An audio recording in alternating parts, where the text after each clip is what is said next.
1300 hours, Pakistan Standard Time. Assalamu alaikum. This is Radio Pakistan. The news read by Hassan Gilani. First, the headlines. A meeting of Federal Cabinet chaired by Prime Minister underway in Islamabad is discussing overall political and economic situation of the country. Prime Minister says increasing foreign direct investment in the country is among the topmost priorities of the government. Foreign Minister is to represent Pakistan at the ministerial meeting on global food security call to action in New York tomorrow. Ukraine has confirmed evacuation of hundreds of its fighters trapped in Mariupol's Vostok steelworks. And now the news in detail. A meeting of Federal Cabinet chaired by Prime Minister Shehbaz Sharif is in progress in Islamabad. It is discussing overall political and economic situation of the country. Prime Minister Shehbaz Sharif says increasing foreign direct investment is among the country's topmost priorities of the government. He was talking to a delegation of Chinese company Sinovac who called on him in Islamabad today, led by its general manager Kyong Gao. Highlighting the ideal friendship between Pakistan and China, the Prime Minister said the government welcomes the investment offer made by Sinovac and would extend all possible cooperation in this regard.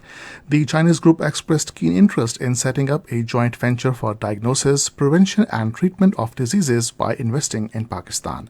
The Prime Minister directed Minister for Health to immediately constitute a task force in this regard so that Sinovac can start work on the project soon.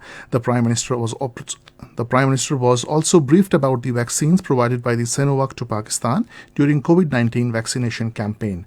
Shehbaz Sharif said Pakistan values Chinese assistance during COVID-19. Prime Minister Shehbaz Sharif telephoned Sindh Chief Minister Syed Murad Ali Shah today to express grief and sorrow over the blast at Bulletin market in Karachi last night, in which a woman was killed and over 11 persons injured. The Prime Minister assured his government's full support to Sindh government to counter the menace of terrorism. According to spokesman of Sindh Chief Minister House, the Chief Minister apprised the Prime Minister that strict steps are being taken to counter terrorism and expressed the determination that the menace of terrorism will be eliminated with the national unity and solidarity. Minister for Energy Khurram Dastagir Khan has said power generation from hydel, solar and wind is the way forward for the country. Addressing an event in Islamabad today, he said, electricity generated from hydel source is inexpensive and it should be the mainstay. The Minister for Energy said losses of power distribution companies are still high and efforts are being made to address this challenge. Addressing the event, Minister for State for Petroleum Musaddiq Malik stressed for reducing dependence on imported fuel in order to achieve growth and create employment opportunities. He said reducing dependence on imported fuel will enhance competitiveness of our industries.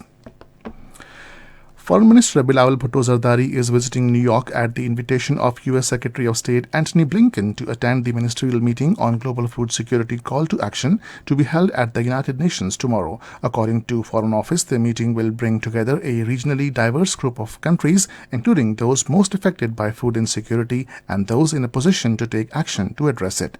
The Foreign Minister will also participate in the open debate of UN Security Council on maintenance of international peace and security, conflict and food insecurity on Thursday.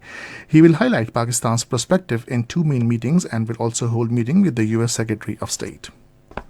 Ukraine has confirmed evacuation of hundreds of its fighters trapped for more than 2 months in Mariupol's Vostok steelworks. Deputy Defense Minister Hanna Malar in a statement said that 53 badly wounded soldiers were taken to Nazovsk town. She said another 211 were evacuated during a humanitarian corridor to Ilovakta town. Earlier, Russia said a deal has been reached to evacuate the injured troops. United States Air Force says it has conducted a successful test of a hypersonic weapon which flew at 5 times the speed of sound. The Air Force spokesperson in a statement said that the test was conducted off the coast of Southern California. World Hypertension Day is being observed today with a focus on creating awareness about the disease and its symptoms. The theme of the day is Measure Your Blood Pressure Accurately, Control It and Live Longer. This is the end of the news. For more news and analysis, log on to our website radio.gov.pk and also watch live video streaming of our bulletins on the link facebook.com/Radio Pakistan News Official.